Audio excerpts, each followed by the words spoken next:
আসসালামু আলাইকুম, সবাইকে স্বাগতম আজকের ক্লাসে। আমরা আমাদের বাংলা দ্বিতীয় পত্রের ব্যাকরণ অংশের প্রায় শেষ দিকে এসে পৌঁছেছি। তো আজকে আমরা খুব সহজ কয়েকটা টপিক কভার করব।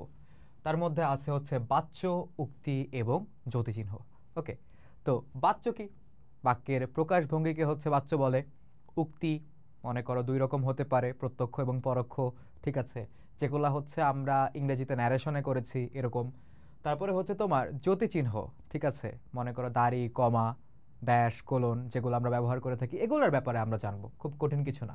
তো চলো আজকের ক্লাসটা হচ্ছে আমরা শুরু করি। তোমাদের সাথে আছি আমি তানভীর আহমেদ, ঠিক আছে, তোমাদের তানভীর ভাইয়া। তো আজকে আমাদের প্রথম টপিকটা হচ্ছে কি? বাচ্য। তো দেখো, বাক্যের প্রকাশভঙ্গিকে বাচ্য বলে। যদি জিজ্ঞাসা করে যে বাক্যের প্রকাশভঙ্গিকে কি বলে, তুমি উত্তর দিবে যে বাক্যের প্রকাশভঙ্গিকে বাচ্য বলে।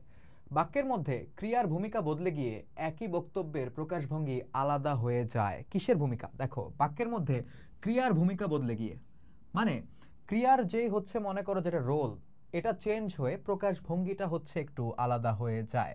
কখনো মানে যে আমাদের ক্রিয়াপদটা আছে তার ব্যাপারে বলা হচ্ছে, কখনো সে কর্তাকে অনুসরণ করে, মানে কখনো মনে হয় যে কর্তার উপরে ফোকাসটা একটু বেশি, বা কর্তাই যে ক্রিয়াটা করছে এটা একটু ক্লিয়ারলি বোঝা যায়, ঠিক আছে। কখনো কর্মকে অনুসরণ করে, কখনো মনে হয় যে না, কর্তা থেকে কর্মর প্রাধান্যতা, কর্মপদের প্রাধান্যটা ওই জায়গায় হচ্ছে বেশি, এরকম মনে হয়। তারপরে আবার কখনো ক্রিয়াই বাক্যের মধ্যে তোমার মুখ্য হয়ে ওঠে, মানে মনে হয় যে ক্রিয়ার যেই ভাবটা, এই ভাবটাই হচ্ছে মনে করো প্রধান। এরকম তিন রকমের ব্যাপার হতে পারে। তাই আমরা হচ্ছে এই যে বাচ্য, এই বাচ্যকে তিন ভাগে ভাগ করতে পারি, ঠিক আছে। যেমন প্রথমে দেখো, সে বাজারে যায়। আমরা ক্লিয়ারলি বুঝতেছি এই যে যায়, এই যে ক্রিয়াপদটা আছে, এই ক্রিয়াপদটা হচ্ছে তোমার একদম কমপ্লিটলি কর্তা নিজে করেছে, মানে সে হচ্ছে এই বাক্যের কর্তা। এই যে তুমি দেখতে পাচ্ছ না যে সে হচ্ছে এই বাক্যের কর্তা, এবং সে যে হচ্ছে পুরোপুরিভাবে এই কাজটা করছে, এই হচ্ছে তোমার ক্রিয়াটা সম্পন্ন করেছে, সেটা হচ্ছে এখানে বোঝা যায়। তো এটা হচ্ছে একটা মনে করো যে কর্তা বাচ্যের উদাহরণ। সাহসী ছেলেটিকে পুরস্কৃত করা হয়েছে, ঠিক আছে, সাহসী ছেলেটিকে পুরস্কৃত করা হয়েছে। এখন খেয়াল করে দেখো, এই জায়গায় পুরস্কৃত যে করছে, মানে পুরস্কার যে দিছে, কে দিছে বলা হয়েছে না। তার মানে আমরা মোটামুটি বুঝতেছি যে এই জায়গায় সাহসী ছেলেটা হচ্ছে তোমার কর্তা না, সাহসী ছেলেটা হচ্ছে এই জায়গায় কর্ম। এখানে কর্ম সাথে হচ্ছে তোমার ক্রিয়ার যে সম্পর্কটা, এটা হচ্ছে একটু বেশি ক্লিয়ারলি আমরা বুঝতে পারতেছি। এই জায়গায় হচ্ছে কর্তা নাই। যদি বলা হতো যে সাহসী ছেলেটিকে প্রিন্সিপাল পুরস্কৃত করেছেন, তাহলে প্রিন্সিপাল সেই জায়গায় হতে হচ্ছে তোমার কর্তা, কিন্তু এই জায়গায় সেটা নাই। তো এটা হচ্ছে আমাদের কি? কর্মবাচ্যের উদাহরণ। কোথায় যাওয়া হচ্ছে? এখানে কর্তা কর্ম কিছুই নেই, কোথায় যাওয়া হচ্ছে, ঠিক আছে। এই যে যাওয়া হচ্ছে মানে কি, তোমার এখানে ক্রিয়ার ভাবটাই হচ্ছে মুখ্য। মানে যাওয়ার যে কাজটা, মানে তুমি কোথাও যাচ্ছ, কোথায় যাওয়া হচ্ছে, ক্রিয়ার ভাবটা এই জায়গায় মুখ্য হিসেবে প্রকাশ পায়। এই জন্য হচ্ছে আমরা এটাকে বলতে পারি হচ্ছে ভাববাচ্য। তো দেখো, প্রথমটাতে হচ্ছে কর্তার প্রাধান্য বেশি, মনে হয় যে তোমার ক্রিয়াটা কর্তা সম্পন্ন করেছে, এটা আমরা ক্লিয়ারলি বুঝি। কিন্তু দ্বিতীয় বাক্যে মনে করো যে আবার কর্মের প্রাধান্য বেশি। আবার তৃতীয় বাক্যে আমরা দেখতেছি যে হচ্ছে এই যে ক্রিয়াপদটা, এই জায়গায় হচ্ছে মেইন ফোকাসটা পায়। তো এখন প্রথম লাইনের সাথে মিলিয়ে দেখো, বাক্যের মধ্যে ক্রিয়ার ভূমিকা বদলে গিয়ে একই বক্তব্যের প্রকাশভঙ্গি আলাদা হয়। কখনো কর্তাকে অনুসরণ করে, কখনো কর্মকে, আবার কখনো ক্রিয়ার নিজেই হচ্ছে তোমার ক্রিয়াটা মুখ্য হয়ে ওঠে গেল। তো উপরে প্রথম বাক্যে যার ক্রিয়াটি সে কর্তার অনুসারী, এটা আমরা দেখছি। দ্বিতীয় বাক্যে করা হয়েছে ক্রিয়াটি সাহসী ছেলেটি, এটা হচ্ছে কর্ম, এই কর্মপদের হচ্ছে তোমার অনুসারে। তৃতীয় বাক্যে যাওয়া হচ্ছে, এই ক্রিয়াটাই হচ্ছে তোমার মুখ্য, বা এই ক্রিয়াটাই হচ্ছে মেইন। তো প্রকাশভঙ্গির এই ভিন্নতা অনুযায়ী বাচ্য তিন প্রকার: কর্তাবাচ্য, কর্মবাচ্য, আর হচ্ছে ভাববাচ্য। এই তিনটা আমরা দেখবো। কর্তাবাচ্য, যে বাক্যের ক্রিয়া কর্তাকে অনুসরণ করে তাকে হচ্ছে কর্তাবাচ্য বলে। কর্তাকে যদি ক্রিয়া ফলো করে, মানে যদি মনে হয় যে ক্রিয়াটা আসলে কর্তাই কমপ্লিটলি করছে, মানে যেটা দেখে মনে হয় আর কি, তাহলে আমরা বুঝবো এটা হচ্ছে তোমার কর্তা বাচ্য। এক্ষেত্রে ক্রিয়ার রূপটি কর্তার পক্ষ অনুযায়ী হয়। পক্ষ অনুযায়ী হয় কথাটা হচ্ছে আমরা একটু বুঝবো, আমি হচ্ছে এটাকে গোল দিয়ে রাখলাম। দেখো, ঝর্ণা ছবি আঁকে, ঠিক আছে। খেয়াল করে দেখো, এখানে ঝর্ণা, আগে পক্ষ বুঝি, ঝর্ণা হচ্ছে এই জায়গায় অন্য পক্ষ, থার্ড পারসন। আমি তুমি না, আমি হলে এটা বক্তা পক্ষ হতো, তুমি যদি বলতাম তাহলে হচ্ছে এটা শ্রোতা পক্ষ হতো। আর এখানে ঝর্ণা এ হচ্ছে অন্য পক্ষ, থার্ড পারসন। তো এখন ঝর্ণা যেহেতু আমরা ব্যবহার করেছি, তাই আমরা আকে লিখলাম। এখানে যদি আমি বলতাম আমি, তাহলে কি আমি ছবি আঁকে বলা যেত, নাকি আমি বলতাম যে আমি ছবি আঁকি? তখন কিন্তু আঁকেটা ক্রিয়া সেম থাকতো, কিন্তু আসলে রূপটা হচ্ছে তোমার চেঞ্জ হয়ে যেত, আকে থেকে আকি হয়ে যেত। বুঝতে পারছো? এবার মিলাও যে এক্ষেত্রে ক্রিয়ার রূপটি কর্তার পক্ষ অনুযায়ী, কর্তা কোন পক্ষে আছে, এটা হচ্ছে তোমার তৃতীয় পক্ষের কর্তা, মানে অন্য পক্ষ যেটাকে আমরা বলি থার্ড পারসন, সেই পক্ষ অনুযায়ী হচ্ছে তোমার তোমার রূপটি, যে ক্রিয়াপদের রূপটা সেটা হচ্ছে পরিবর্তিত হয়। ঠিক আছে? যেমন খেয়াল করে দেখো, আমি আগামীকাল বাড়ি ফিরবো। ঠিক আছে? এখন যদি এই জায়গায় আমি এর জায়গায় সে হইতো, আমি তো মনে করো বক্তা পক্ষ, আর যদি আমি ইউজ করতাম সে, সে হইতো কি তোমার অন্য পক্ষ, তাহলে কি বলতে পারতাম যে সে আগামীকাল বাড়ি ফিরবো? না, বলতে হতো যে সে আগামীকাল বাড়ি ফিরবে। তার মানে ক্রিয়ার রূপটা কিন্তু পরিবর্তিত হইতো। কিসের উপর ডিপেন্ড করে পরিবর্তন হচ্ছে? আমরা বুঝতে পারতেছি যে ক্রিয়ার রূপটা হচ্ছে এই জায়গায় তোমার এই যে কর্তা, কর্তার পক্ষ অনুযায়ী পরিবর্তন হচ্ছে। ঠিক আছে? এই হচ্ছে আমাদের বোঝার ব্যাপার।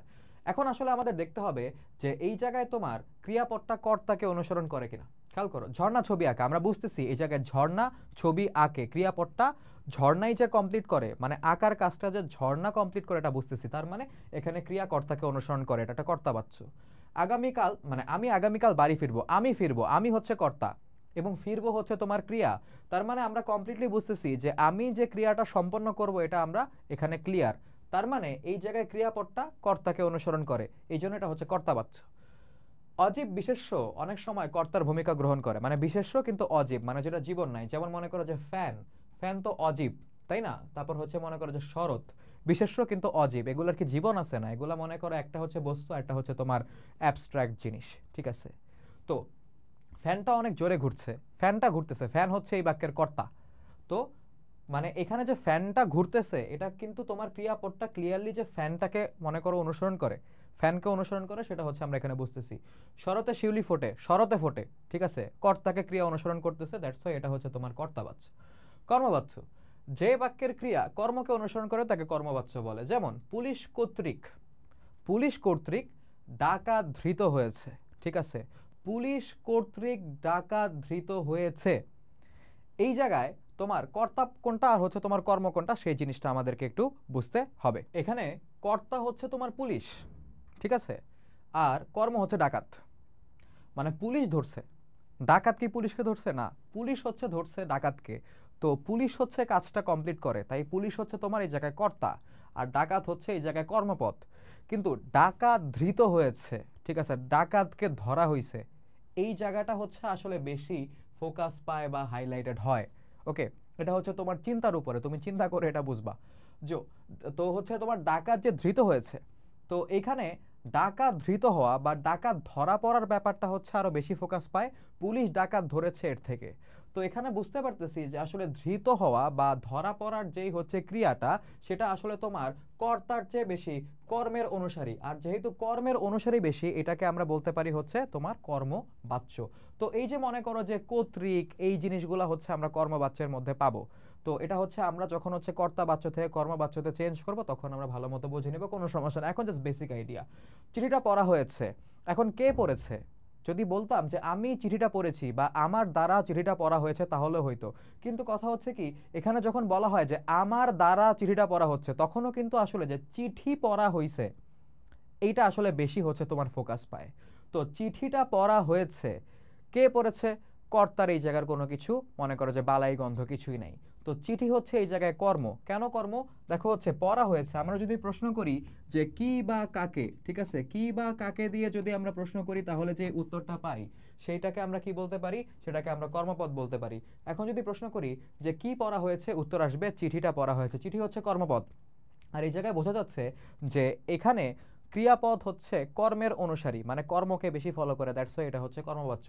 তারপর দেখো ভাববাচ্য, ভাববাচ্যের যে ডেফিনেশনটা এটা মনে রাখাটা আমাদের ইম্পর্টেন্ট, কারণ এখান থেকে এমসিকিউ আসতে পারে, ঠিক আছে, বা এটা এমসিকিউর জন্য একটা গুরুত্বপূর্ণ লাইন।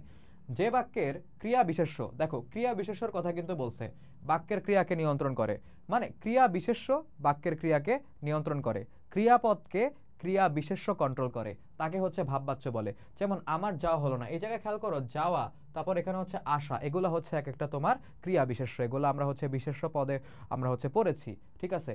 তো আমরা যখন হচ্ছে এগুলোর ব্যাপারে আলোচনা করছি তখন দেখছি আমার যাওয়া হলো না, কোথা থেকে আসা হলো। খেয়াল করে দেখো এই জায়গায় হলো, ঠিক আছে, বা হচ্ছে তোমার ক্রিয়াপদ যেটা আছে সেটা আসলে কোনটাকে বেশি ফোকাস করতেছে? ঠিক আছে, যাওয়া হলো না, কি হলো না? যাওয়া হলো না। যাওয়াটাকে হচ্ছে বেশি ফোকাস করতেছে এই ক্রিয়াপদটা। এখানে আমার যে কর্তাটা আছে তার থেকেও বেশি কোথা থেকে আসা হলো, এই যে কি হলো? আসা হলো। এই যে আসার যেই হচ্ছে ব্যাপারটা, আসাটাকে হচ্ছে ক্রিয়াপদটা বেশি ফোকাস করতেছে। এই যে মনে করো কোথা থেকে, সেই জায়গা থেকেও বেশি আসাটাকে বা ক্রিয়া বিশেষ্যটাকে হচ্ছে বেশি ফোকাস করা হচ্ছে। এই জন্য হচ্ছে এগুলাকে আমরা কি বলি? এগুলাকে বলি হচ্ছে ভাববাচ্য, যেখানে আসলে মনে করো কর্তা উপস্থিত আছে, কিন্তু তুমি এখানে ক্রিয়াটার ফোকাস দেখবা কোন জায়গায়? ওই ক্রিয়া বিশেষ্য, যাওয়া, আসা ইত্যাদিতে। যে যাওয়া হলো না, আসা হলো না, এরকম টাইপের যদি মনে করে এক্সাম্পল থাকে তাহলে আমরা বুঝবো সেগুলো ভাববাচ্য। এই যে দেখো বলা হয়েছে এখানে যাওয়া আসা এগুলো হলো ক্রিয়া বিশেষ্য। এখন বাচ্য পরিবর্তন করব আমরা। প্রথমে কর্তা বাচ্য থেকে কর্মবাচ্য করব, খুবই সহজ। কর্তা বাচ্যের বাক্যকে যদি কর্মবাচ্যে পরিবর্তন করতে হয় তাহলে আমরা সুন্দর মতো কর্তার সাথে দ্বারা, দিয়ে, কর্তৃক ইত্যাদি অনুসর্গ যোগ করে দিব। এবং আরেকটা যেটা করতে হবে, ক্রিয়ারূপকে মানে ক্রিয়াকে কর্মের অনুসারী করতে হবে। যেহেতু আমি কর্তা বাচ্য থেকে কর্মবাচ্যতে কনভার্ট করতেছি, তাহলে অবশ্যই হচ্ছে ক্রিয়াকে তোমার কর্মের অনুসারী করতে হবে। দেখো এই জায়গায় কি করছে, দুইটা জিনিস পাইলাম। এটা হচ্ছে দ্বারা, দিয়ে, কর্তৃক আমরা যোগ করব। আর এটা কি করব? কিসের সঙ্গে যোগ করব আমরা? কর্তার সঙ্গে যোগ করব। আর একটা হচ্ছে কি তোমার ক্রিয়ারূপকে কর্মের অনুসারী করব। এই দুইটা কাজ করলেই হবে। দেখো জাহানারা ইমাম ৭১-এর দিনগুলি রচনা করেছেন। প্রথম কাজ হচ্ছে কর্তার সাথে দ্বারা, দিয়ে, কর্তৃক ইত্যাদি যুক্ত করতে হবে। এই জায়গায় জাহানারা ইমাম হচ্ছে আমাদের কর্তা, তো আমরা জাহানারা ইমামের সাথে দ্বারা, দিয়া, কর্তৃক যেগুলা হচ্ছে অ্যাড করা যায়, যেটা অ্যাড করা যায় সেটা করব। দেখো জাহানারা ইমাম কর্তৃক অ্যাড হয়ে গেল। তারপরে হচ্ছে ৭১-এর দিনগুলি রচিত হয়েছে। ঠিক আছে, তো ৭১-এর দিনগুলি রচিত হয়েছে, এখানে রচনা থেকে রচিত কেন করলাম? কারণ ক্রিয়াকে হচ্ছে আমার কর্মের অনুসারী করতে হবে। কর্মপদ কোনটা? ৭১-এর দিনগুলি। মানে দেখো জাহানারা ইমাম ৭১-এর দিনগুলি রচনা করেছেন, এখানে জাহানারা ইমামের প্রতি ফোকাসটা বেশি।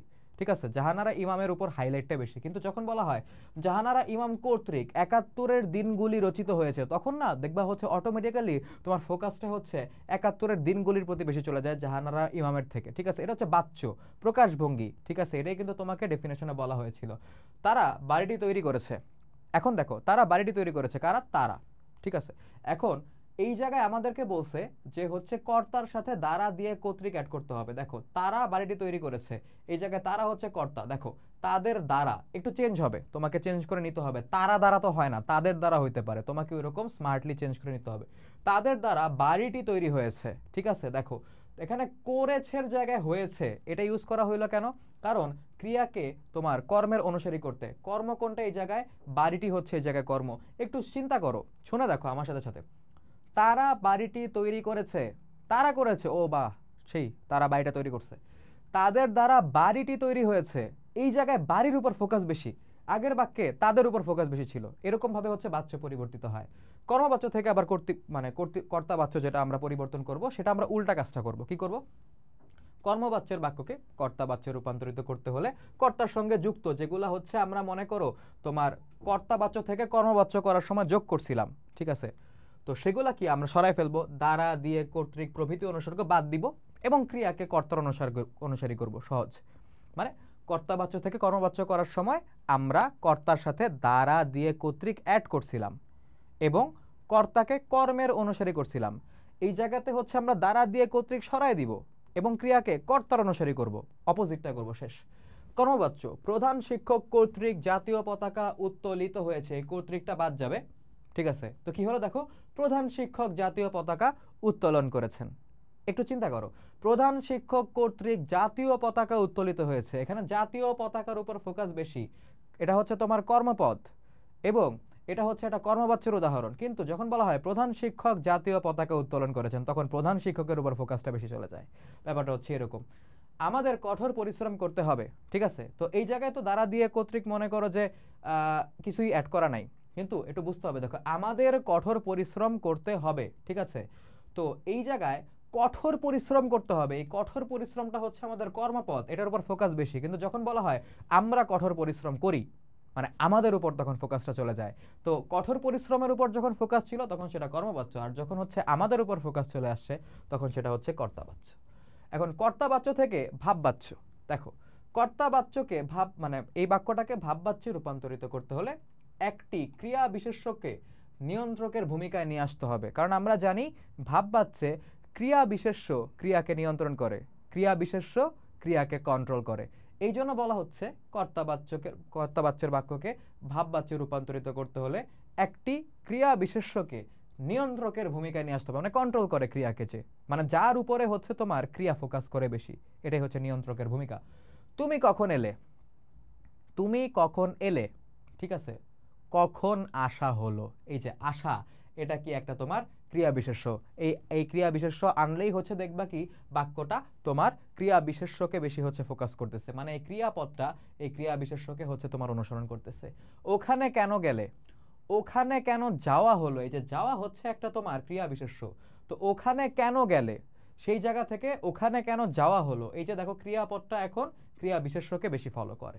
তারপর ভাববাচ্য থেকে কর্তাবাচ্য, এটা ছিল হচ্ছে কর্তাবাচ্য থেকে ভাববাচ্য, এটা ভাববাচ্য থেকে কর্তাবাচ্য, উল্টা। ভাববাচ্যের বাক্যকে কর্তাবাচ্যে রূপান্তরিত করতে হলে ক্রিয়াকে কর্তার অনুসারী করতে হবে, খুব স্বাভাবিক। একটু বাইরে বেরিয়ে আসা যাক, এই যে আসা, আসা হচ্ছে একটা ক্রিয়া বিশেষ্য, ঠিক আছে।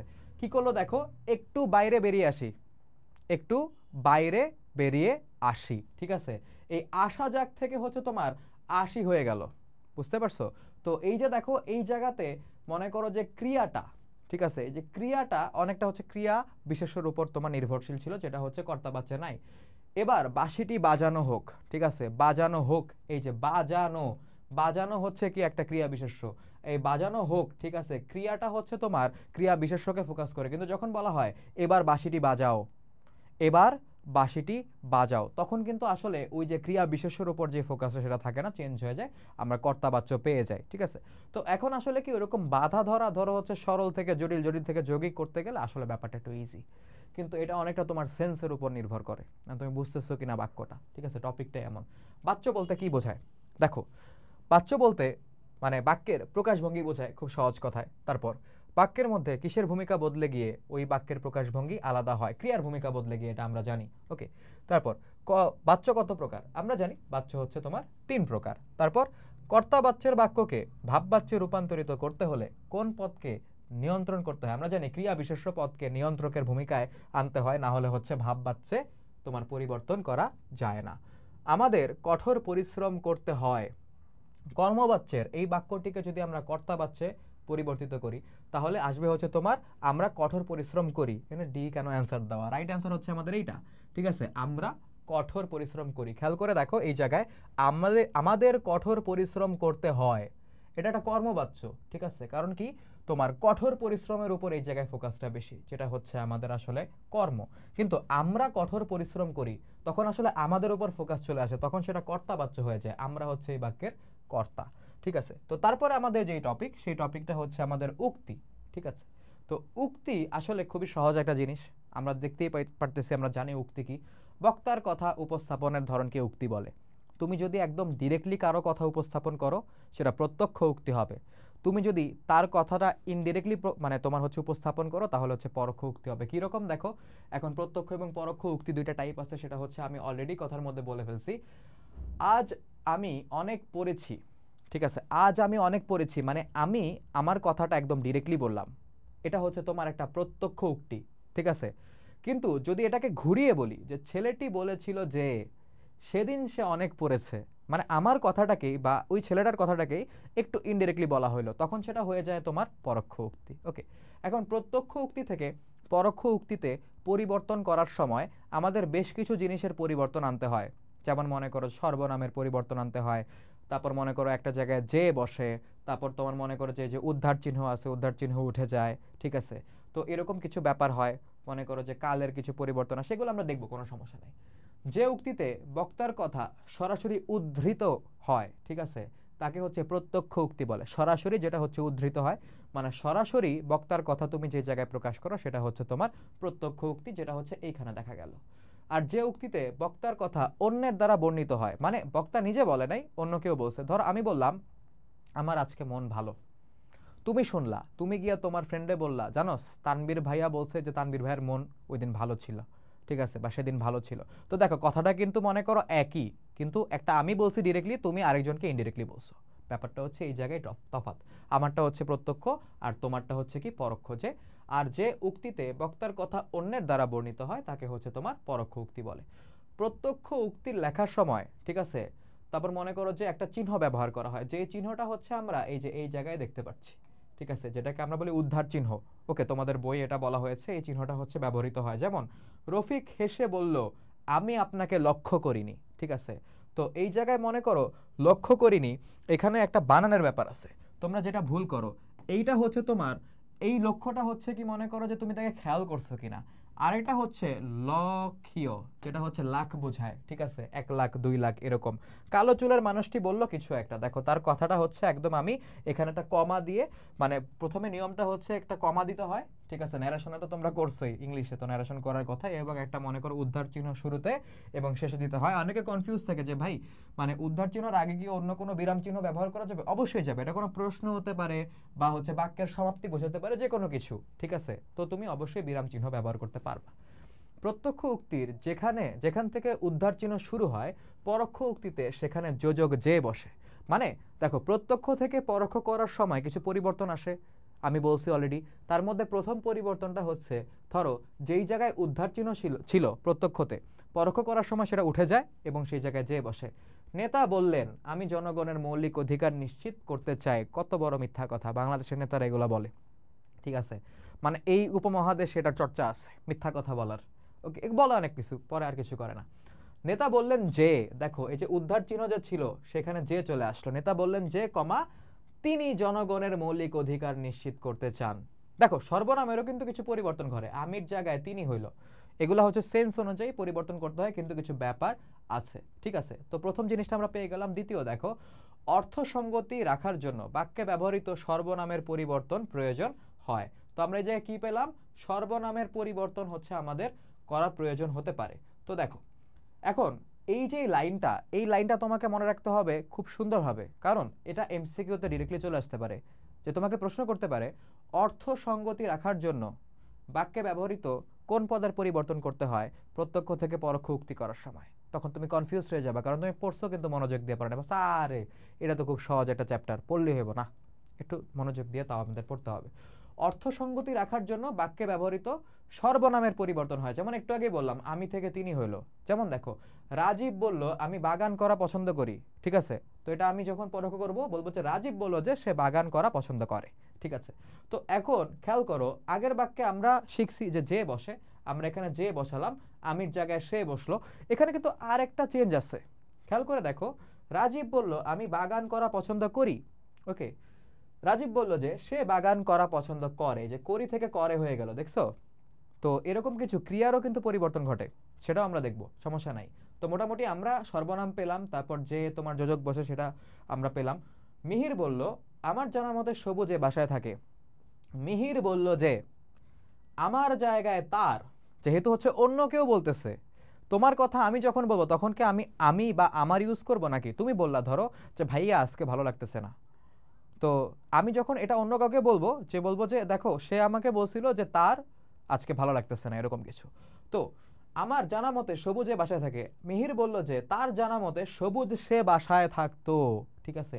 তো আরেকটা জিনিস কিন্তু আমরা দেখলাম, সেটা হচ্ছে থাকে আর থাকতো, মানে ক্রিয়ার কালেরও পরিবর্তন ঘটে। ব্যাপারগুলো বুঝতেছে, এগুলো কিন্তু আসবে, অলরেডি তোমাদেরকে বলে দিচ্ছি কি কি পরিবর্তন ঘটে।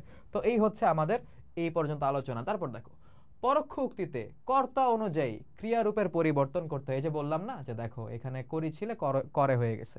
তো পরোক্ষ উক্তিতে কি অনুযায়ী ক্রিয়ারূপের পরিবর্তন ঘটে? দেখো এরা বলতেছে যে হচ্ছে কর্তা অনুযায়ী, কি অনুযায়ী? কর্তা অনুযায়ী ক্রিয়ারূপের পরিবর্তন ঘটে। ওকে, তো ক্রিয়ারূপের পরিবর্তন কি অনুযায়ী ঘটে? কর্তা অনুযায়ী। এর আগে আমরা শিখছিলাম অর্থ সঙ্গতি রক্ষা করার জন্য বা রাখার জন্য সর্বনামের পরিবর্তন প্রয়োজন হয়, আর কর্তা অনুযায়ী আমরা ক্রিয়ারূপের পরিবর্তন করি। মানে ক্রিয়ার পরিবর্তনটা কার উপর নির্ভর করে হয়? কর্তার উপর নির্ভর করে হয়। যেমন দেখো লিপি বলল আমি এখনই বের হচ্ছি, লিপি বলল যে সে তখনই বের হচ্ছে। দেখো এই জায়গায় আমি ছিলাম, আমি ছিল, এই জন্য হচ্ছি, ক্রিয়ারূপটা কি হয়েছিল? হচ্ছি, মানে এটা তোমার বক্তা পক্ষ অনুযায়ী। কিন্তু যখন এটা পরোক্ষ হয়ে যায় তখন এটা আসলে তোমার অন্য পক্ষ, মানে কর্তাটা অন্য পক্ষের হয়ে যায়, ঠিক আছে, মানে বক্তা পক্ষ, শ্রোতা পক্ষ, অন্য পক্ষ, first person, second person, third person. এখানে ফার্স্ট পার্সন ছিল, এই জন্য ক্রিয়া ছিল হচ্ছি। এখন আমরা তো বলতে পারি না যে সে এখনই বের হচ্ছি, না, বলতে হবে সে এখনই, মানে সে তখনই বের হচ্ছে, বুঝতে পারছো? তো ক্রিয়ার অনুযায়ী, ক্রিয়ারূপের অনুযায়ী তোমার হচ্ছে তোমার মানে কর্তা অনুযায়ী ক্রিয়ারূপের পরিবর্তনটা এই জায়গায় হয়। প্রত্যক্ষ উক্তিকে পরোক্ষ উক্তিতে পরিবর্তন করার সময় কালবাচক এবং স্থানবাচক শব্দের পরিবর্তন হয়। আমরা কি পেলাম, কয়টা পরিবর্তন হয়? প্রথমে আমরা দেখলাম হচ্ছে তোমার, আরে এটা কি হয়ে গেল? আচ্ছা ঠিক আছে, এটা আমরা একটু সরায় দেই। কালবাচক আর এটা হচ্ছে তোমার স্থানবাচক। কি ড্রয়িং এগুলা করতেছি ভাই! আচ্ছা এটা মুছে দে, আর এটা মুছাও যায় না। যাই হোক সমস্যা নাই। এটা দেখো কালবাচক আর স্থানবাচক, মানে খুবই ডিসগাস্টিং লাগতেছে। যাই হোক, সরি ফর দ্যাট। তো প্রত্যক্ষ উক্তিকে পরোক্ষ উক্তিতে পরিবর্তন করার সময় কালবাচক আর স্থানবাচক শব্দের পরিবর্তন হয়। মানে এটা এত বেশি বক্স দিছি, মানে এটা খুবই ইম্পর্টেন্ট মনে রাখা, ঠিক আছে? মানে এটা কিন্তু ইন্টারেস্টিং, দেখো মানে মজা নিতেছি না। এই যে আমি তোমাদের সামনে এগুলা করলাম না, একটু মনে করো ক্লাউনারি করলাম, একটু মনে করো যে মজা করলাম, এই যে ধরো এই কাজটা যে করছি এটা তোমার মাথায় সেট হয়ে যাবে। কারণ তুমি ইজিলি মনে রাখতে পারবা যে এই যে কালবাচক আর স্থানবাচক এগুলা নিয়ে ভাই একটু ফাইজলামি করছিল, এখন এটা নিয়ে কথা বলতেছি। আমাদের কিন্তু সবসময় মুখস্থ করলেই যে মনে থাকে এরকম না, এই ছোটখাটো সিলি জিনিস আমাদের অনেক ভালো মনে থাকে, বুঝছো? পড়াশোনা এগুলো অনেক হেল্পফুল হয়। প্রত্যক্ষ উক্তিকে পরোক্ষ উক্তিতে পরিবর্তন করার সময় কালবাচক মানে কি সময়বাচক এবং স্থানবাচক মানে জায়গা, যেটা দিয়ে জায়গা বোঝায়, এই শব্দের পরিবর্তন করতে হয়। যেমন খেয়াল করে দেখো, লোকটি বললেন আমি আগামীকাল এখানে কি করব, আমি এখানে আবার আসব। লোকটি বললেন আমি আগামীকাল এখানে আসব। এখানে এটা হচ্ছে তোমার কালবাচক আর এটা হচ্ছে তোমার স্থানবাচক। খেয়াল করে দেখো, লোকটি বললেন যে তিনি আগামীকাল মানে পরের দিন, দেখো কালবাচক শব্দের পরিবর্তন হয়েছে, এখানে না বলে সেখানে আবার আসবেন, ঠিক আছে, আবার যাবেন এরকম। তো যেখানে আগামীকাল ছিল সেটাকে আমরা পর দিন করলাম এবং এখান থেকে সেখানে হলো। তো দেখো যে আসলে স্থানবাচক এবং হচ্ছে কালবাচক শব্দেরও কিন্তু পরিবর্তন হয় প্রত্যক্ষ উক্তি থেকে পরোক্ষ উক্তি করার সময়। তারপর খেয়াল করো, প্রত্যক্ষ উক্তিতে চিরন্তন সত্যের যদি উদ্ধৃতি থাকে, ঠিক আছে, তো উদ্ধৃতি থাকলে পরোক্ষ উক্তিতে ক্রিয়ার কালের কোনো পরিবর্তন হয় না। এটা আমরা কিন্তু ইংলিশেও পড়ছি, ঠিক আছে? যদি মনে করো ইউনিভার্সাল ট্রুথ থাকে তাহলে টেন্সের পরিবর্তন হয় না। তো এটা কি বলছে, প্রত্যক্ষ উক্তিতে চিরন্তন সত্যের উদ্ধৃতি থাকলে তোমার পরোক্ষ উক্তিতে হচ্ছে ক্রিয়ার কালের পরিবর্তন হয়। খেয়াল করে দেখো, শিক্ষক বললেন চাঁদ পৃথিবীকে প্রদক্ষিণ করে। শিক্ষক বললেন যে চাঁদ পৃথিবীকে প্রদক্ষিণ করে, এটাই হবে। এটা তোমরা মাথায় রাখবা যখন হচ্ছে তোমাদের এরকম এক্সাম্পল আসবে এমসিকিউতে, আবার ভুল দাগায় দিও না। তো যদি প্রশ্ন মানে কোয়েশ্চেন করা, অনুজ্ঞা মানে তোমার আদেশ নিষেধ অনুরোধ, ঠিক আছে, এগুলা প্রকাশ পায়। তারপর হচ্ছে আবেগ সূচক, আবেগ তো বুঝো, এরকম প্রত্যক্ষ উক্তিকে পরোক্ষ উক্তিতে পরিবর্তন করতে ভাব অনুযায়ী ক্রিয়ার পরিবর্তন করতে হয়। কি অনুযায়ী ক্রিয়ার পরিবর্তন করতে হয়? ভাব অনুযায়ী। যেমন খেয়াল করে দেখো, প্রত্যক্ষ উক্তি, মা আমাকে বললেন তোমাদের স্কুলে গ্রীষ্মের ছুটি কবে হবে, প্রশ্ন করছে। মা আমার কাছে জানতে চাইলেন যে, ঠিক আছে, মানে মনে করো বা হচ্ছে মা আমার কাছে জানতে চাইলেন। তো দেখো এই জায়গায় প্রশ্ন করছিল, সেটাকে আমরা যখন ইনডিরেক্ট করলাম বা পরোক্ষ করলাম, এই জায়গায় কিন্তু আমরা আর প্রশ্ন চিহ্ন রাখি নাই, আমরা নিজেদের মতো করে ওরকম ভাব অনুযায়ী চেঞ্জ করে নিছি যে মা আমার কাছে জানতে চাইলেন কবে আমাদের গ্রীষ্মের ছুটি হবে। ইজি। লোকটি আমাকে বললেন অনুগ্রহ করে আপনি সামনের আসনে বসুন। এটা একটা অনুজ্ঞাবাচক বাক্য, যেহেতু রিকোয়েস্ট করছে, অনুগ্রহ করছে বা হচ্ছে মনে করো অনুরোধ করছে, দ্যাটস ওয়াই এটা হচ্ছে অনুজ্ঞাবাচক বাক্য। দেখো ভিতরে যেটা, লোকটি আমাকে বললেন অনুগ্রহ করে আপনি সামনের আসনে বসুন। লোকটি আমাকে সামনের আসনে বসতে অনুরোধ করলেন, মিনিং কিন্তু একই, জাস্ট হচ্ছে আমরা একটা প্রত্যক্ষ ছিল এটাকে পরোক্ষ করে নিলাম, ঠিক আছে? ছেলেটি বলে উঠলো বাহ কি সুন্দর বাড়ি, এটা হচ্ছে তোমার কি বলে আবেগসূচক বাক্য। তো ছেলেটি বলে উঠলো বাহ কি সুন্দর বাড়ি, ছেলেটি আনন্দের সঙ্গে বলল যে বাড়িটি খুব সুন্দর। দেখছো? তো একটু সেন্স ইউজ করে আমাদের চিন্তা করে হচ্ছে এটার পরিবর্তনটা করতে হবে। দেখো প্রত্যক্ষ উক্তিকে পরোক্ষ উক্তিতে পরিবর্তনের সময় কি ধরনের শব্দের বদল হয়। দেখো বলছে কি কালবাচক এবং স্থানবাচক, সেটা আমরা জানি, একটু আগে আমি যে ড্রয়িং করতেছিলাম ওটার উপরে বক্স দিয়ে।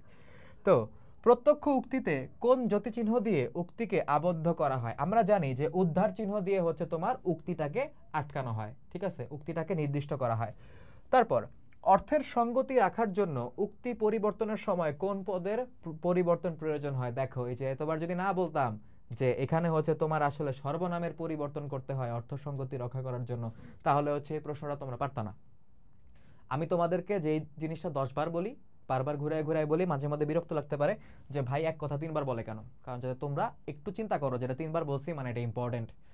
পরীক্ষায় একটা নাম্বার চলে গেলে আমার লস নাই, কিন্তু আমার কষ্ট লাগবে যদি তোমরা আমি বলার পরেও তোমাদের এটা ভুল হয়ে যায়, ঠিক আছে? কারণ আমি তোমাদেরকে ক্লাসে এমন ভাবে পড়াই যাতে হচ্ছে ক্লাসটা দেখলেই হচ্ছে তোমার পড়াটা হয়ে যায়। বই যে পড়তে হবে না মানে বই পড়বা, বাট ক্লাসে কনসেপ্ট ক্লিয়ার হয়ে যাবে, শেষ। এটা হচ্ছে আমার নিজের হচ্ছে দায়িত্ব। দেখো, প্রত্যক্ষ উক্তিতে চিরন্তন সত্যের উদ্ধৃতি থাকলে পরোক্ষ উক্তিতে পরিবর্তন হয় না, কিসের? ক্রিয়ার কালের পরিবর্তন হয় না, একটু আগে হচ্ছে আমরা দেখছি। তো পরোক্ষ উক্তিতে ক্রিয়ারূপের পরিবর্তন হয় কি অনুযায়ী? আমরা জানি কর্তা অনুযায়ী ক্রিয়ারূপের পরিবর্তন হয়, সেটাও খুব ভালো মতো আমরা দেখছি। এখন দেখো, আমাদের আসছে হচ্ছে কি জ্যোতি চিহ্ন। জ্যোতি চিহ্ন, বিরাম চিহ্ন, বা হচ্ছে মনে করে এটাকে বিরতি চিহ্ন বলা হয়। তো দেখো, মুখের কথাকে লিখিত রূপ দেওয়ার সময় কম বেশি থামা বোঝাতে, কি বোঝাতে? থামতে হয়, একটু ব্রেক নিতে হয়, ঠিক আছে? থামা বোঝাতে যেসব চিহ্ন ব্যবহৃত হয় সেগুলোকে জ্যোতি চিহ্ন বলে। তোমাদের বইয়ে তো কতক্ষণ থামতে হয় বলা ছিল না, আমাদের বইয়ে খুব প্যারা একটা জিনিস ছিল যে কতক্ষণ করে থামতে হয় সেটাও বলা থাকতো। এগুলো পরীক্ষায় মনে রাখা খুব টাফ ছিল, ঠিক আছে? তো দেখো, এই যে জ্যোতি চিহ্ন, বক্তব্য স্পষ্ট করতেও কিছু চিহ্ন ব্যবহার করা হয়ে থাকে, ঠিক আছে? মানে বক্তব্য ক্লিয়ার করার জন্য। শুধুমাত্র জ্যোতি চিহ্ন যে থামার জন্য ব্যবহৃত হয় ব্যাপারটা এরকম না, বক্তব্যটা ক্লিয়ার করার জন্য বা তুমি যেটা বলতে চাচ্ছ এটা ক্লিয়ারলি বলার জন্য হচ্ছে জ্যোতি চিহ্ন ব্যবহার করা হয়ে থাকে, সেগুলো আমরা দেখব। জ্যোতি চিহ্নকে আমরা বিরাম চিহ্ন বলতে পারি, বিরতি চিহ্ন বলতে পারি, একটু আগে আমি বলছি। তো বাংলা ভাষায় প্রচলিত জ্যোতিচিহ্নগুলো হলো এই যে এখানে যেগুলো দেখছো, সেগুলো আমরা মোটামুটি 13টা জ্যোতিচিহ্ন নিয়ে হচ্ছে আলোচনা করব। প্রথমে আছে দাড়ি, মানে একদম বাক্য শেষ হয়ে গেছে। দেখো, দাড়ি সাধারণত বাক্যের সমাপ্তি, সমাপ্তি মানে কি এন্ডিং বা শেষ নির্দেশ করে, মানে বাক্য শেষ হয়ে গেছে এটা হচ্ছে নির্দেশ করে। যেমন প্রান্ত ফুটবল খেলা পছন্দ করে, দাড়ি বাক্য শেষ। ওকে, যথাযথ অনুসন্ধানের পর বলা যাবে কি ঘটেছিল। ধরো হচ্ছে কোন একটা ক্রাইম সিনে গিয়ে তোমার পুলিশরা দেখলো, দেন বলে না সাংবাদিকদের যে যথাযথ অনুসন্ধানের পরে আমরা বলতে পারবো কি ঘটছিল। আমাদের তদন্ত কমিটি গঠন করা হয়েছে, এই কথা শুনতে শুনতে ছোটবেলা থেকে মানে অভ্যাস হয়ে গেছে, তদন্ত কমিটি গঠন করা হয়েছে। তদন্ত কমিটি যে পরে কি করে নোবডি নোস। দেখো, তো বাক্য শেষ, ফুল স্টপ, মানে ফুল স্টপ তো না, এটা তো ইংলিশে, আমরা এখানে দাড়ি বসাইছি। কমা, কমা সামান্য বিরতি নির্দেশ করে, ঠিক আছে? মানে দাড়ি থেকে একটু কম, সামান্য বিরতি নির্দেশ করে, এটা হচ্ছে কমার প্রথম কাজ। দ্বিতীয় কাজ হচ্ছে শব্দ, বর্গ ও অধীন বাক্যকে আলাদা করতে, যেটা হচ্ছে আমরা মনে করো জটিল বাক্যের ক্ষেত্রে দেখছি। অধীন বাক্যকে আলাদা করতে কমার ব্যবহার করা হয়। কমার দুইটা কাজ পাইলাম, একটা হচ্ছে কি কমা সামান্য বিরতি নির্দেশ করে এক, দ্বিতীয়ত হচ্ছে শব্দ, বর্গ আর অধীন বাক্যকে আলাদা করতে কমা ব্যবহৃত হয়। যেমন দেখো, গ্রীষ্ম, বর্ষা, শরৎ, হেমন্ত, শীত ও বসন্ত বাংলাদেশের 6টি ঋতুর দেশ। এখানে কিন্তু মনে করো শব্দ আলাদা করতে হচ্ছে ব্যবহার করা হয়েছে, মানে সমজাতীয়, মানে প্রায় সেম টাইপের। এই যে দেখো গ্রীষ্ম, বর্ষা, শরৎ, এগুলো তো এক একটা মনে করো ঋতুর নাম বোঝায়, তো এগুলো সমজাতীয় শব্দ, তো এগুলোকে আলাদা করার জন্য কমা ব্যবহার করি। এছাড়া মনে করো যে ধর যদি বলা হয় যে মনে করো করিম, রহিম, সগির, ঠিক আছে, রনি, জনি, টনি, এরকম মানুষের নাম আলাদা করতেও কিন্তু আমরা ব্যবহার করি, ঠিক আছে? তো আমরা কমা এইসব জায়গায় ব্যবহার করি সমজাতীয় শব্দ আলাদা করতে। নিবিড় অধ্যবসায়, কঠোর পরিশ্রম ও সময়নিষ্ঠ থাকলে সাফল্য আসবে, ঠিক আছে? মানে এই জায়গাতে আসলে তোমার মনে করো এখানে একটু অল্প থামা, মানে এখানে একটু অল্প থামা হয়েছে। এছাড়াও তুমি যদি এটাকে অধীন বাক্যের সাথে তুলনা করতে চাও, যেমন দেখো নিবিড় অধ্যবসায়, কঠোর পরিশ্রম ও সময়নিষ্ঠ থাকলে সাফল্য আসবে, সেটাও বলা যায়। সুজন, দেখো তো কে এসেছে। এখানে আসলে মনে করো তুমি সম্বোধন করছো কাউকে, ঠিক আছে? সম্বোধন করছো, ধরো হচ্ছে তুমি কাউকে ডাকলা, মানে এগুলা কিন্তু এখানে তোমার ডেফিনেশনে বলা নাই, বাট আমি বলে দিচ্ছি। কাউকে ডাকলে ধরো হচ্ছে তানভীর এদিকে এসো, তানভীর একটু কাজটা করো, তানভীর একটু বাজারে যাও, ঠিক আছে? তো এই যে ডাকলে কাউকে সম্বোধন করলে কমা দিতে হয়, ঠিক আছে? তো এটা হচ্ছে আমরা এই জায়গায় দেখতে পাচ্ছি। কাল তুমি যাকে দেখেছো তিনি আমার বাবা, কাল তুমি যাকে দেখেছো, ঠিক আছে? তো এই যে কাল তুমি যাকে দেখেছো, এটা অধীন বাক্য আর এটা হচ্ছে মূল বাক্য। তো তিনি আমার বাবা, তো এখানে কি বলছে দেখো, অধীন বাক্য আলাদা করতে কমা ব্যবহার করা হয়েছে। রবীন্দ্রনাথ ঠাকুর বলেছেন, এই যে মনে করো যে আমরা যে একটা প্রত্যক্ষ উক্তি পড়ছি, প্রত্যক্ষ উক্তি, উক্তিটা দেওয়ার আগে মনে করো উদ্ধার চিহ্নর আগে হচ্ছে কমা ব্যবহার করতে হয়, সেটা তো আমরা মোটামুটি জানি, তাই আর এখানে এক্সপ্লেন করা হয়নি। দেখো এটাই হচ্ছে এখানে করা হয়েছে, এখানে কমাটা আমরা ইউজ করছি। সেমিকোলন দেখো, স্বাধীন অথচ ঘনিষ্ঠভাবে সম্পর্কিত একাধিক বাক্যকে এক বাক্যে পরিণত করার কাজে অথবা একই ধরনের বর্গকে পাশাপাশি সাজাতে সেমিকোলন ব্যবহৃত হয়। অনেকগুলা কাজের কথা বলা হয়েছে, ঠিক আছে? প্রথম কাজ, স্বাধীন অথচ ঘনিষ্ঠভাবে সম্পর্কিত একাধিক বাক্যকে এক বাক্যে পরিণত করার কাজে, এটা হচ্ছে একটা কাজ, ঠিক আছে? দ্বিতীয় কাজটা কি? দ্বিতীয় কাজটা হচ্ছে তোমার একই ধরনের বর্গকে পাশাপাশি সাজাতে, ঠিক আছে? মানে একই ধরনের বর্গকে পাশাপাশি সাজাতে আমরা সেমিকোলন ব্যবহার করি। বা হচ্ছে তোমার স্বাধীন, মানে স্বাধীন কয়টা বাক্য কিন্তু এদের মধ্যে আসলে কানেকশন আছে, তো এদেরকে একসাথে এক বাক্যে পরিণত করার জন্য সেমিকোলন ব্যবহার করা হয়। চলো আমরা দেখি। সোহাগ ক্রিকেট পছন্দ করে, এটা একটা স্বাধীন বাক্য। আমি দেখেই বুঝতেছি যে সোহাগ ক্রিকেট পছন্দ করে, ক্লিয়ারলি বুঝতেছি। আমি ফুটবল পছন্দ করি, ঠিক আছে। এই দুইটা আলাদা আলাদা স্বাধীন বাক্য। স্বাধীন বাক্য মানে কি, যেই বাক্যগুলো একাই 100, যে নিজেই নিজের মিনিং হচ্ছে কমপ্লিটলি মানে প্রকাশ করতে পারে, তো এই দুইটা বাক্য হচ্ছে সেটা পারে। কিন্তু এই দুইটার মধ্যে সম্পর্ক আছে, ঘনিষ্ঠ সম্পর্ক। কিরকম দেখো, এখানে খেলাধুলা পছন্দের ব্যাপারে হচ্ছে একটা কমনালিটি আছে, দুজনের মধ্যে একটা কমন ব্যাপার আছে। তো এই দুইটা স্বাধীন বাক্যকে একটা বাক্যে পরিণত করার জন্য, যেগুলোর মধ্যে আসলে ঘনিষ্ঠ সম্পর্ক বিদ্যমান, আমরা সেমিকোলন ব্যবহার করে থাকি, ঠিক আছে। কোনো বইয়ের সমালোচনা করা সহজ, কিন্তু বই লেখা অত সহজ নয়। দেখো, এই যে একটা বাক্য, কোনো বইয়ের সমালোচনা করা সহজ, এটা একটা স্বাধীন বাক্য। বই লেখা অত সহজ নয়, এটা একটা স্বাধীন বাক্য। কিন্তু দুইটা বাক্যের মধ্যে যে বইয়ের ব্যাপারেই তো বলা হচ্ছে, তাই না? তো এই জন্য এই দুইটা বাক্য মানে ঘনিষ্ঠভাবে সম্পর্কিত বাক্য, এই দুইটা বাক্যকে একত্রিত করার জন্য সেমিকোলন ব্যবহার করা হয়েছে। তিনি পড়েছেন বিজ্ঞান, পেশায় ব্যাংকার, আর নেশায় সাহিত্য চর্চা, ঠিক আছে। এগুলা হচ্ছে মনে করো স্বাধীন বাক্য। তিনি পড়েছেন বিজ্ঞান, বিজ্ঞান পড়ছেন। পেশায় ব্যাংকার, তিনি পেশায় ব্যাংকার, বুঝতেছি, ঠিক আছে। আর নেশা সাহিত্য চর্চা, তিনটাই স্বাধীন বাক্য, তিনটার মধ্যে কানেকশন আছে, একজনের ব্যাপারেই বলা হচ্ছে, দ্যাটস ওয়াই তিনটাকে একত্রিত করতে আমরা সেমিকোলন বসাই দিছি, শেষ। প্রশ্ন চিহ্ন, খুবই কঠিন, ঠিক আছে। মানে তোমরা যে ইন্টিগ্রেশন ডিফারেন্সিয়েশন করবা এইচএসসি লেভেলে উঠে, তার চেয়েও কঠিন এটা প্রশ্ন করা হয়, আরে বাবা, ঠিক আছে। সাধারণত কোনো কিছু জিজ্ঞাসা করার ক্ষেত্রে প্রশ্ন চিহ্ন বসে, ঠিক আছে। তো এটা তো বলার কিছু নাই, তারা কখন এসেছে, বাংলাদেশের রাজধানীর নাম কি, ঠিক আছে। তো এগুলা হচ্ছে প্রশ্ন চিহ্ন আমরা ব্যবহার করি। বিস্ময় চিহ্ন, ঠিক আছে। সাধারণত বিস্ময়, ঠিক আছে, দুঃখ, আনন্দ ইত্যাদি অনুভূতি প্রকাশ করার জন্য বিস্ময় চিহ্ন ব্যবহৃত হয়। যেমন মানে কি, হোয়াটস রং, মানে কি সে আর চাকরি করবে না, মানে কেন, তার গানের কণ্ঠ দারুণ, ঠিক আছে। ধরো এই যে তুমি ধরো এখানে মানে কি, এটা দিয়ে বিশ্বাস মানে তুমি বিস্ময় প্রকাশ করছো, অবাক হইছো, তো এই জায়গায় হচ্ছে তোমার বিস্ময় চিহ্ন ব্যবহৃত হয়েছে, ওকে।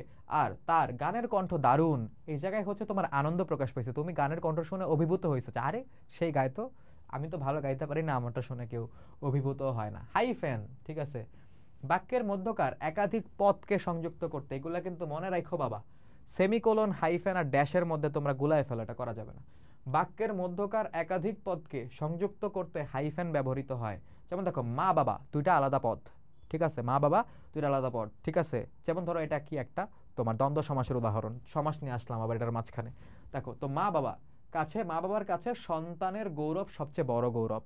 তো মা বাবা, এটা হচ্ছে তোমার মা এবং বাবা দুইটা পদ, একই জাতীয় দুইটা পদ, এই দুইটা পদকে কানেক্টেড করার জন্য আমরা হাইফেন ব্যবহার করছি, ঠিক আছে। মা বাবা দুইটা আলাদা আলাদা পদ মিলে একটা পদে পরিণত হয়েছে, মা বাবা, ওকে। জাতি ধর্ম বর্ণ, এই যে ধরো একটা পদ, ঠিক আছে, সমজাতীয় তিনটা পদকে একত্রিত করা হয়েছে হাইফেন ব্যবহার করে, নির্বিশেষে সকলেই দেশের কল্যাণে কাজ করতে হবে। ড্যাশ, এত হাইফেন হয়ে গেল, ঠিক আছে। ড্যাশ তো এত ছোট হইল না, ড্যাশ একটু বড় হইতে হবে। ধরো এটা হচ্ছে আমাদের ড্যাশ, বাক্যের মতো দেখা দিছে, আমি আবার বেশি বড় এঁকে ফেলছি, তাও আইডিয়া তো পাইলা। সাধারণত দুটি বাক্যকে এক বাক্যে পরিণত করার কাজে এবং ব্যাখ্যাযোগ্য বাক্যাংশের আগে পরে ড্যাশ ব্যবহৃত হয়। দুইটা কাজ বলছে, ঠিক আছে। বলছে দুটি বাক্যকে এক বাক্যে পরিণত করার কাজে, মানে দুইটা সেন্টেন্সকে কানেক্টেড করে একটা বাক্য বানাবো আমি, এই কাজে ড্যাশ ব্যবহৃত হয়। এবং ব্যাখ্যাযোগ্য বাক্যের আগে এবং পরে ড্যাশ ব্যবহৃত হয়, মানে যেই বাক্যটাকে আসলে ব্যাখ্যা করা যায়, ঠিক আছে, বা হচ্ছে মনে করো যে যেই বাক্যটা আসলে তোমার ব্যাখ্যা করার জন্য ব্যবহৃত হয়েছে, সেটার আগে পরে হচ্ছে ড্যাশ ব্যবহার হতে পারে। যেমন বাংলাদেশ দল জয়লাভ করেছে, বিজয়ের আনন্দে দেশের জনগণ উচ্ছ্বসিত। দুইটা বাক্যকে একটা বাক্য পরিণত করার জন্য এখানে ড্যাশ ব্যবহৃত হয়েছে, যদি এটা কোনো দিক থেকে ড্যাশ না মনে করে, এটা ড্যাশ ব্যবহৃত হয়েছে দুইটা বাক্যকে একসাথে কানেক্টেড করার জন্য। ওই লোকটি যিনি গতকাল এসেছিলেন তিনি আমার মামা, যিনি গতকাল এসেছিলেন সে কে, এটার ব্যাখ্যা দিতে হবে, ঠিক আছে। তো এই বাক্যর হচ্ছে আগে এবং পরে একটা ড্যাশ ব্যবহৃত হয়েছে। কোলন, বাক্যের প্রথম অংশে কোনো উক্তিকে দ্বিতীয় অংশে ব্যাখ্যা করার জন্য এবং উদাহরণ উপস্থাপন করার কাজে কোলন ব্যবহৃত হয়, ঠিক আছে। উদাহরণ উপস্থাপনের কাজে যে কোলন ব্যবহৃত হয়, এক্সাম্পল দেওয়ার জন্য যে মানে কোলন ব্যবহৃত হয়, এটা তো আমরা জানি, এটা খুবই স্বাভাবিক, আমরা সবসময় ব্যবহার করি। কিন্তু বাক্যের প্রথম অংশের কোনো উক্তিকে দ্বিতীয় অংশে ব্যাখ্যা করা, এটা দিয়ে কি বোঝায়, দেখো, ভাষার দুইটি রূপ, কথ্য লেখ্য, এটা এক্সাম্পল দিছে, ওকে। কিন্তু সভার সিদ্ধান্ত হলো প্রতি মাসে সব সদস্যকে 10 টাকা করে চাঁদা দিতে হবে। তো দেখো, এইটা আমরা উপরে লাইনের সাথে মিলাতে পারি যে বাক্যের প্রথম অংশের কোনো উক্তিকে দ্বিতীয় অংশে ব্যাখ্যা করা হলে আমরা কোলন ব্যবহার করি। যে দেখো, সভার সিদ্ধান্ত হলো, ঠিক আছে, মানে সভায় যে সিদ্ধান্তটা হয়েছে এটার ব্যাখ্যাটা হচ্ছে এই জায়গায় যে সিদ্ধান্ত কি হয়েছে ভাই, প্রতি মাসে সবাইকে 10 টাকা করে চাঁদা দিতে হবে। তো এই যে দেখো এখন মিলাও যে প্রথম অংশের কোন উক্তিকে দ্বিতীয় অংশে ব্যাখ্যা করার কাজে কোলন ব্যবহার করা হয়। উদ্ধার চিহ্ন কখন ব্যবহার করা হয় আমরা জানি, কিন্তু এটা দুই টাইপের হয়। ঠিক আছে, দেখো কোনো কিছু উদ্ধৃত করার জন্য বা এই কাজে হচ্ছে উদ্ধার চিহ্ন ব্যবহৃত হয়। উদ্ধার চিহ্ন দুই রকম, একক এবং দ্বৈত। এই যে যেটা হচ্ছে একটা করে আছে এটা একক, আর এটা যেটা দুইটা করে আছে এটা হচ্ছে দ্বৈত। ঠিক আছে, তো এককটা আসলে কোনো জিনিসকে হাইলাইট করতে ব্যবহার করা হয়, আর দ্বৈতটা মানে ডাবলটা হচ্ছে তোমার প্রত্যক্ষ উক্তিতে ব্যবহার করা হয়, বলে দিলাম। তো দেখো সিরাজউদ্দৌলা একটি ঐতিহাসিক নাটক, এখানে সিরাজউদ্দৌলাকে হাইলাইট করার জন্য হচ্ছে তোমার সিঙ্গেলটা ব্যবহার করা হয়েছে, মানে হচ্ছে তোমার এককটা। আমাদের কণ্ঠ শুনে, ঠিক আছে, আমাদের কণ্ঠ শুনে প্রিয়ন্তী ঘর থেকে বের হয়ে এলো। ঠিক আছে, তো ও আপনারা এসে গেছেন, বাসা চিনতে কোনো কষ্ট হয়নি তো? এই যে প্রত্যক্ষ উক্তি ধরো মনে করো আবদ্ধ করার জন্য বা প্রত্যক্ষ উক্তিকে নির্দিষ্ট করার জন্য হচ্ছে এখানে তোমার ডাবলটা বা হচ্ছে তোমার দ্বৈতটা ব্যবহার করা হয়ে থাকে। ওকে, বন্ধনী, first bracket, second bracket, third bracket, এগুলা আমরা কি ম্যাথে ইউজ করে থাকি, তাই না? তো এটা বাংলা একটা হচ্ছে তোমার বিরাম চিহ্ন। অতিরিক্ত তথ্য উপস্থাপন, ঠিক আছে, এই যে প্রথম কথা অতিরিক্ত তথ্য উপস্থাপন মানে কোনো একটা জিনিস তুমি বলছো, আরো কিছু এক্সট্রা ইনফরমেশন দিলে বুঝতে সুবিধা হয়, তখন আমরা ব্র্যাকেটে ওটা দিয়ে দিই। এবং দ্বিতীয় হচ্ছে কাল নির্দেশক ক্ষেত্রে মানে সময় বোঝাতে, ঠিক আছে, বন্ধনীর ব্যবহার হয়ে থাকে। বন্ধনী তিন প্রকার, প্রথম বন্ধনী, দ্বিতীয় বন্ধনী, তৃতীয় বন্ধনী। প্রথম বন্ধনী এবং দ্বিতীয় বন্ধনী লেখা সহজ, কিন্তু মানে তৃতীয় বন্ধনী লেখা সহজ, কিন্তু দ্বিতীয় বন্ধনী যে আমি লিখতাম ধরে যে এটা, ঠিক আছে, এরকম ভাবে, এই যে এরকম কত ভাবে যে লিখতাম ভাই, আমার বন্ধনী লেখা খুবই বাজে ছিল। যাই হোক, তোমরা হয়তো সেমটা ফেস করে, অ্যাকুরেটলি লিখতে পারলাম না কখনো, স্যাড। তিনি বাংলা ভাষার বিবর্তন চর্যাপদের সময় থেকে পরবর্তী, এটাকে চর্যাপদ না চর্যাপদ, চোরের মানে উচ্চারণটা চোর, প্রথমটা চোরের মতো হয়, তো চর্যাপদের সময় থেকে পরবর্তী নিয়ে আলোচনা করবেন। বাক্যটা কিন্তু মেইনলি হচ্ছে এটা, তিনি বাংলা ভাষার বিবর্তন নিয়ে আলোচনা করবেন।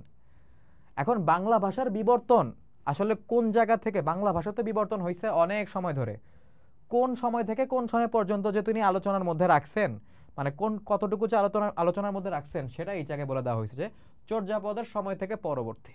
ঠিক আছে, এই যে প্রথমটার সাথে মিলাও, অতিরিক্ত তথ্য উপস্থাপনা। কাজী নজরুল ইসলাম বিদ্রোহী কবি হিসেবে পরিচিত, জাস্ট ব্র্যাকেটে হচ্ছে একটা কাল নির্দেশক জিনিস মানে সময় নির্দেশক একটা ইনফরমেশন, তার জন্মসাল এবং মৃত্যুসাল দেওয়া আছে 1899 থেকে 1976। বিন্দু, শব্দকে সংক্ষিপ্ত করতে বিন্দু ব্যবহৃত হয়, যেমন এই যে আমরা নরমালি ইউজ করি কি ডক্টর বোঝানোর জন্য। তো শব্দ সংক্ষেপ, ক্রম নির্দেশ মানে সিরিয়াল নির্দেশ করার জন্য, ক্রম নির্দেশ মানে কি সিরিয়াল নির্দেশ করার জন্য বিন্দু ব্যবহৃত হয়, যেমন ডক্টর মোহাম্মদ শহীদুল্লাহ যিনি ভাষাবিজ্ঞানী বা ভাষাবিদ ছিলেন। ঠিক আছে, তো ভাষার প্রধান উপকরণ চারটি, এক যে সিরিয়াল বোঝাচ্ছে, ধ্বনি, দুই শব্দ, তিন বাক্য, চার বাগর্থ। ঠিক আছে, এগুলো তোমরা জানো, ভাষার প্রধান উপাদান যে চারটা, এই চারটা হচ্ছে ভাষার মেন উপাদান। তো বুঝলা যে শব্দ সংক্ষেপ এবং ক্রম নির্দেশ করার জন্য কিভাবে ব্যবহৃত হয়, এইভাবে ব্যবহৃত হয়ে থাকে। ত্রিবিন্দু, ঠিক আছে, দুইটা আছে। আর কোনো অংশ বাদ দিতে চাইলে ত্রিবিন্দু, থ্রি ডট ব্যবহার করা হয়ে থাকে। বাদ দিব এটা বলবো না, এটা ঠিক আছে, এক কথায় মন মন নাই, ইচ্ছা নাই, বলবো না, বাদ। তিনি রেগে গিয়ে বললেন, তার মানে তুমি একটা টুট টুট টুট।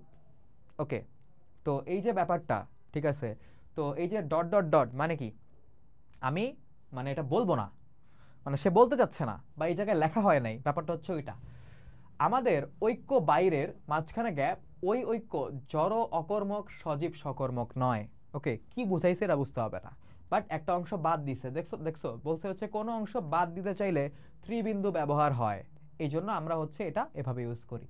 বিকল্প চিহ্ন, বিকল্প মানে কি অল্টারনেটিভ, এটা নাইলে ওইটা, সিম্পল, একটির বদলে অন্যটির সম্ভাবনা বোঝাতে বিকল্প চিহ্ন ব্যবহৃত হয়। সম্ভাবনা বোঝাতে বলতে আসলে এটা না হয় ওইটা হইতে পারে, বা ওইটা না হয়েও এটা হইতে পারে, যে কোনো একটা হইতে পারে, এরকম বোঝায় দেখে হচ্ছে বলা হয়েছে সম্ভাবনা, একটির বদলে অন্যটির সম্ভাবনা। শুদ্ধ অশুদ্ধ চিহ্নিত করো, এগুলো ছোটবেলায় আসতো, ঠিক আছে, কোনটা শুদ্ধ বা হচ্ছে সত্য মিথ্যা তোমার হচ্ছে নির্দেশ করো, ট্রু আর ফলস, এগুলা দেখো। জ্যোতি চিহ্নের অপর নাম কি, বিরাম চিহ্ন হয়, বিরতি চিহ্ন হয়, ক খ উভয়। ঠিক আছে, তারপর দেখো বাক্যের পূর্ণ সমাপ্তি বা পূর্ণ বিরতি নির্দেশ করতে অবশ্যই দাড়ি ব্যবহার করা হয়ে থাকে, দাড়ি হচ্ছে আমাদের রাইট অ্যান্সার। ওকে, তারপর দেখো শব্দ বর্গ অধীন বাক্যকে আলাদা করতে ব্যবহৃত হয়, এক কথায় কমা ব্যবহৃত হয়, সেটা হচ্ছে আমরা জানি।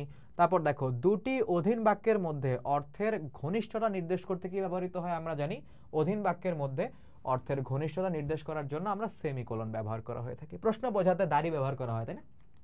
প্রশ্ন চিহ্ন ব্যবহার করা হয়। যাই হোক, তো শব্দ সংক্ষেপ ও ক্রম নির্দেশ করতে আমরা কি ব্যবহার করি? ডট বা হচ্ছে তোমার বিন্দু ব্যবহার করে থাকি। এটা হচ্ছে আমাদের রাইট অ্যান্সার। লেখার সময় কোনো কথা অব্যক্ত রাখতে চাইলে, মানে অব্যক্ত মানে যেটা আমি ব্যক্ত করতে চাই না, ব্যক্ত করতে চাই না মানে কি, যেটা আমি বলতে চাই না, বলবো না, আমার ইচ্ছা, এরকম। তো রাখতে চাইলে কোন বিরাম চিহ্ন ব্যবহার করা হয়? আমরা জানি ত্রিবিন্দু ব্যবহার করা হয়ে থাকে। তো এই গেল হচ্ছে আজকের ক্লাস। সহজ সহজ 3টা টপিক আমাদের কভার হয়ে গেল। দেখা হবে নেক্সট কোনো ক্লাসে। সে পর্যন্ত পড়াশোনা করো, ভালো থাকো। কোনো প্রশ্ন থাকলে অবশ্যই জিজ্ঞাসা করো, আমি উত্তর দিব। ইউটিউবে হোক, সেটা ফেসবুকে হোক, বা হচ্ছে মনে করো অন্য কোনোভাবে হোক, কোনো সমস্যা নেই। আমি সবসময় তোমাদের জন্য মানে অ্যান্সার দেওয়ার জন্য রেডি আছি। তো ভালো থাকো, টাটা। অন্য কোনো ক্লাসে দেখা হবে। Best of luck.